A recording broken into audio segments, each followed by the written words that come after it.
Most gardeners are pouring the wrong kitchen water into their soil, and it's quietly holding their plants back. They think any leftover water from cooking is a free fertilizer. It's not. In some cases, it's the reason roots stay weak, growth slows down, and nutrients stop moving properly through the plant. I've tested this directly in raised beds, containers, and controlled setups, and the difference between boiled potato water and rice water is not small, it's structural. It changes how roots develop. Before I even get into the comparison, I need to point out something that made a huge difference in my results. I started tracking soil moisture and temperature more closely using a meter. I use the Yamron 4-in-1 soil moisture meter because these liquid inputs can easily push soil too wet without you realizing it. That's one of the fastest ways to suffocate roots. I'll leave the exact one I use in the description if you want to check it out. It helps you avoid the kind of mistakes that, don't show up until your plants start declining. Now let's get into the actual test, because this is where things get interesting. I ran a side-by-side comparison over 4 weeks using identical soil, same plant varieties, same watering schedule. The only difference was the liquid input. One group received diluted rice water, the other received cooled, unsalted boiled potato water. What I was looking for wasn't just top growth. I wanted to see what was happening below the surface. Because, roots tell the real story. So let's start with rice water, since, most people are already using it. Rice water is loaded with starches. When you rinse rice, that cloudy liquid is basically simple carbohydrates. Those carbs feed microbes, especially fast-growing bacteria. In my test, I diluted rice water at about a 1:5 ratio and applied it once every 10 days. The initial response was quick. Within the first week, I saw slightly faster top growth. Leaves looked a bit more active, and the soil's surface had that subtle, alive look, more crumbly, slightly darker. But when I checked the roots after 2 weeks, the story was different. Root systems were present, but not aggressive. They were thinner, less branched, and not pushing deep into the soil. That told me something important. Rice water was stimulating microbial activity, but not necessarily supporting strong root expansion. And this is where most gardeners get misled. They see greener leaves and assume everything is improving, but root strength is what determines long-term performance. Now let's talk about boiled potato water, because this surprised me. Boiled potato water contains more than just starch. When potatoes cook, they release potassium, small amounts of phosphorus, and trace minerals into the water.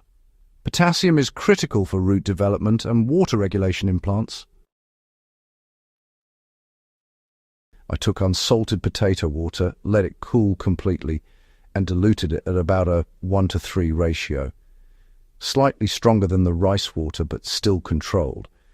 I applied it on the same schedule, once every 10 days. The first week didn't show much difference above ground. In fact, if you were just looking at leaves, you might think nothing was happening. But when I checked the roots at week 2, the difference was clear. Thicker roots, more branching, deeper penetration into the soil. By week 4, the potato water group had a noticeably stronger root network, and that translated into more stable, consistent top growth. Not flashy, not fast, but solid. And this is where the real comparison becomes clear. Rice water feeds microbes quickly. Potato water supports plant structure more directly. They're doing different things, and if you don't understand that, you end up using them incorrectly. Now here's something I noticed that most gardeners never pay attention to. Soil moisture behavior. The rice water-treated soil held moisture differently. It stayed slightly wetter for longer, likely due to increased microbial activity breaking down organic matter at the surface. The potato water soil drained more evenly while still retaining enough moisture for roots to access. This matters more than people think, because roots don't just need water, they need oxygen, and if your soil stays too wet for too long, root growth slows down no matter what nutrients are present. This is where monitoring becomes critical, because visually both soils can look fine, but underneath conditions are very different. Now let's bring this into real-world gardening setups. In raised beds, both can work, but for different goals. If your soil is biologically weak and needs activation, rice water can help kickstart microbial life.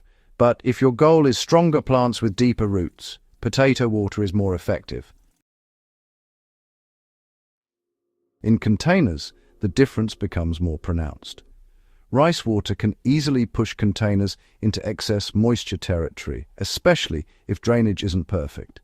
Potato water, when diluted properly, is more stable and less likely to create imbalance. But here's the part most people won't tell you. Neither of these should be used frequently. I've tested weekly applications, and honestly, results dropped. Why? Because you're constantly shifting the soil environment instead of letting it stabilize. The sweet spot I found is every 10 to 14 days. That gives time for the soil system to respond and balance itself. Anything more frequent, and you start seeing diminishing returns. Now, let's address a common myth that needs to be corrected. Natural means safe in any amount. That's not true. Both rice water and potato water can damage soil if overused. Rice water can lead to anaerobic conditions. Potato water, especially if not diluted, can create salt-like buildup from concentrated minerals. This is why dilution and timing matter more than the input itself. Now, here's where things get even more interesting, and most people miss this completely, combining the two. I tested a third setup where I alternated rice water and potato water every 2 weeks. Week 1, rice water. Week 3, potato water. That combination produced the most balanced results. The rice water stimulated microbial activity. The potato water supported root structure. Together, they created a system where both soil biology and plant development improved.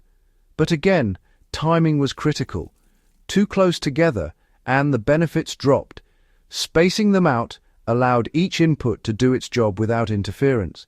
And this is the difference between random gardening and controlled gardening. You're not just adding things, you're managing interactions.